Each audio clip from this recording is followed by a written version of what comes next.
ஏப்பா இவ்வளவு சமாச்சாரத்தை கையில தூக்கி வச்சிட்டு இருக்கிறேன், எங்கிட்ட வந்து மணி கேக்குறிய? வா, முன்னால வந்து நீயே பாத்து. இன்னைக்கு நம்ம எந்த நபரை பற்றி பார்க்க போகிறோம் அப்படின்னா, சினிமாவில் நடிகராக மட்டும் இல்லாமல் இயக்குனர், கதாசிரியர், திரைக்கதை ஆசிரியர் அப்படின்னு பல திறமை வைத்து ரசிகர்களோட மனசில் தனி இடம் பிடிச்சவர் தான் வந்து கே. பாக்யராஜ். பாருடி, இதுல ஏதாவது ஒரு சாமான் உள்ள போனாலும் நான் செத்தது சமானம். என்னது எல்லாம் ஒரே முருங்காமயமா இருக்கு. சாதாரண குடும்பத்தில் பிறந்து தன்னோட தனி திறமையாலும் கடின உழைப்பாலும் தமிழ் சினிமாவில் முன்னணி இயக்குனராக உயர்ந்த பாக்யராஜ் அவருடைய வாழ்க்கை பயணத்தை பற்றி இந்த வீடியோவில் பார்க்கலாம். கே. பாக்யராஜ் அவர் 1953 வருஷத்தில் ஜனவரி 7ஆம் தேதி தமிழ்நாட்டில் இருக்க ஈரோடு மாவட்டத்தில் வெள்ளான்கோவில் அப்படிங்கிற ஊரில் வந்து பிறந்திருக்காரு. இவருடைய அப்பா பேர் கிருஷ்ணசாமி, அம்மா பேர் அமராவதி அம்மாள். இவர் வந்து இவங்க வீட்டில் 3வது பையன். இவருக்கு செல்வராஜ், தன்ராஜ் அப்படின்னு சொல்லி 2 அண்ணா வந்து இருக்காங்க. இவர் 1984 வருஷத்தில் பிப்ரவரி 7ஆம் தேதி பூர்ணிமா அப்படிங்கிறவங்க வந்து திருமணம் செஞ்சுக்கிட்டாரு. இவங்களுக்கு சாந்தனு பாக்யராஜ் அப்படிங்கிற ஒரு பையனும் சரண்யா அப்படிங்கிற ஒரு பொண்ணும் வந்து இருக்காங்க. சாந்தனு பாக்யராஜ் இவர் இப்போ நிறைய படங்கள் வந்து நடிச்சிட்டு இருக்காரு. இவரை நம்ம எல்லாத்துக்குமே வந்து தெரிஞ்சிருக்கோம். பாக்யராஜ் அவருக்கு சின்ன வயசுலேருந்தே சினிமா மேலே அதிக அளவில் வந்து ஆர்வம் இருந்திருக்கு. ஆனாலும் அந்த காலத்தில் சினிமாவில் வாய்ப்பு கிடைக்கிறது அப்படிங்கிறது ரொம்பவே கஷ்டமான விஷயந்தான். அவரோட கனவை கனவாக மட்டும் நினைக்காம சென்னைக்கு வாய்ப்பு தேட ஆரம்பிச்சிருக்காரு. ஆனால் அவருக்கு அவ்வளோ ஈஸியாக வாய்ப்பு வந்து கிடைக்கல. ஆரம்பத்தில் நிறைய தோல்வி தான் வந்து சந்திச்சிருக்காரு. பாக்யராஜ் அவர் சினிமாக்குள்ளே எப்படி வந்திருக்காரு அப்படின்னா, இவருடைய வாழ்க்கையில் மிகப்பெரிய திருப்பு முனையாக அமைஞ்ச ஒரு இயக்குனர் தான் வந்து பாரதி ராஜா. அவர் கூட உதவி இயக்குனராக வந்து சேர்ந்திருக்காரு. அவர் கூட இருக்கும்போதே ஒரு திரைக்கதை எப்படி எழுதுறது, ஒரு படத்தை எப்படி எடுக்கிறது, ஒரு நடிகரை நம்ம நினைக்கிற மாதிரி எப்படி நடிக்க வைக்கணும் அப்படின்னு பல விஷயங்களை வந்து கற்றுக்கிட்டாரு பாரதி ராஜா. அவரும் அவருடைய அனுபவங்களெல்லாம் சொல்லி இவர் ஒரு இயக்குனராகவே வந்து மாற்றிட்டாரு. இயக்குனராக பாக்யராஜ் அவர் வந்து 1973 வருஷத்தில் வெளிவந்த சுவர் இல்லாத சித்திரம் அப்படிங்கிற படத்து மூலியமாக தான் வந்து இயக்குனராக வந்து அறிமுகமானார். விளையாடுறியா? நான் காலையில போனோம், இப்பதானே வரேன். நீதான் மத்தியானத்துல இருந்து வீட்லயே. நான் ராத்திரில வெடி உட்கார்ந்து நாடகம் எழுதுறது இவரு பேரு சேர்ந்து போடணுமா? சத்தியமா உன் பேரே போட மாட்டேன். நீ ஒரு ராசி இல்லாத ஆளு. ராசி இன்னைக்கு வரும்டா, நாளைக்கு போகும். நல்ல மனசு வேணும்டா.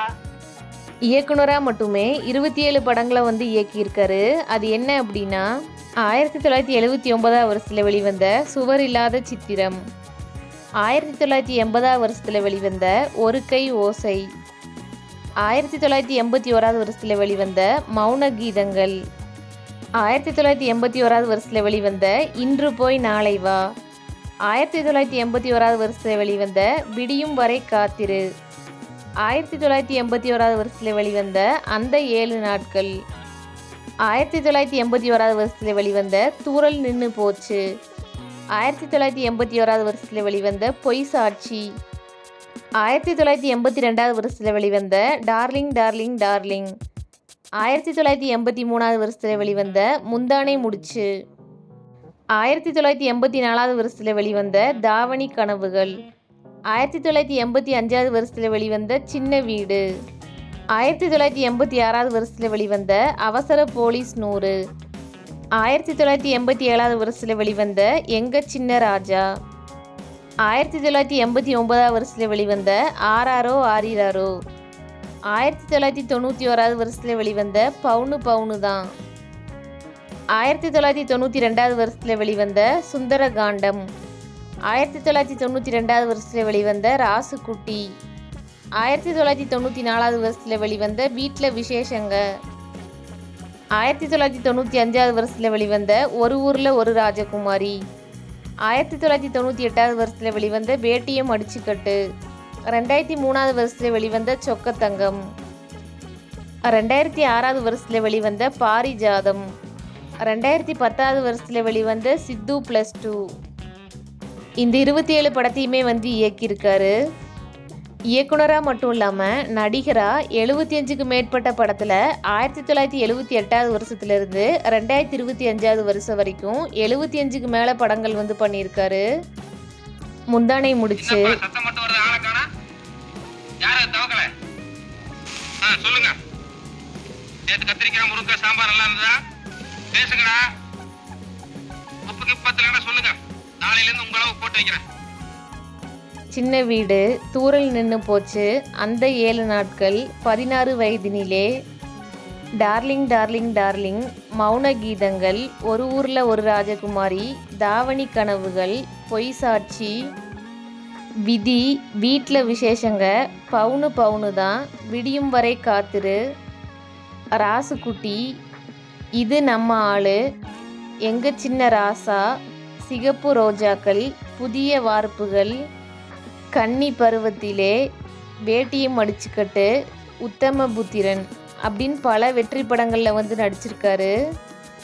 இயக்குனராக 27 படத்தை இயக்கி நடிகராக 75க்கு மேற்பட்ட படத்தில் நடிக்கிறது அப்படிங்கிறது ஒரு சாதாரண விஷயம் இல்லை. அந்த விஷயத்தையுமே இவர் வந்து பண்ணியிருக்காரு. இவர் இயக்கிய படங்கள், நடித்த படங்கள் எல்லாமே ரியலாக வந்து இருக்கும். நமக்கு படம் பார்க்குறோம் அப்படிங்கிற ஃபீலே வந்து இருக்காது.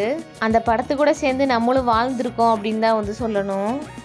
கே. பாக்யராஜ் அவர் என்னென்ன சீரியலில் நடிச்சிருக்காரு அப்படின்னா, சன் டிவியில் 2020 வருஷத்தில் வெளிவந்த சித்தி 2, 2020 வருஷத்தில் விஜய் டிவியில் வந்த ராஜா ராணி, 2020 வருஷத்தில் விஜய் டிவியில் வந்த செந்தூர பூவே, ஜி தமிழில் 2021 வருஷத்தில் வந்த வித்யா நம்பர் 1, இந்த சீரியல்லாம் சின்ன சின்ன ரோலில் வந்து நடிச்சிருக்காரு.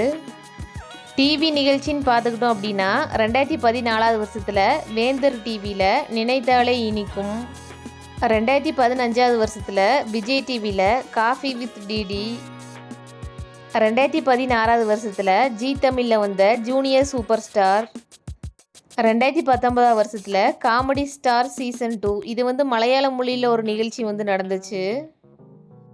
கலர்ஸ் தமிழில் 2020 வருஷத்தில் வெளிவந்த கோடீஸ்வரி, ஜி தமிழில் 2022 வருஷத்தில் வெளிவந்த சூப்பர் குயின். இந்த ஷோலெல்லாம் ஜட்ஜாகவும் கெஸ்டாகவும் வந்து கலந்துருக்காரு.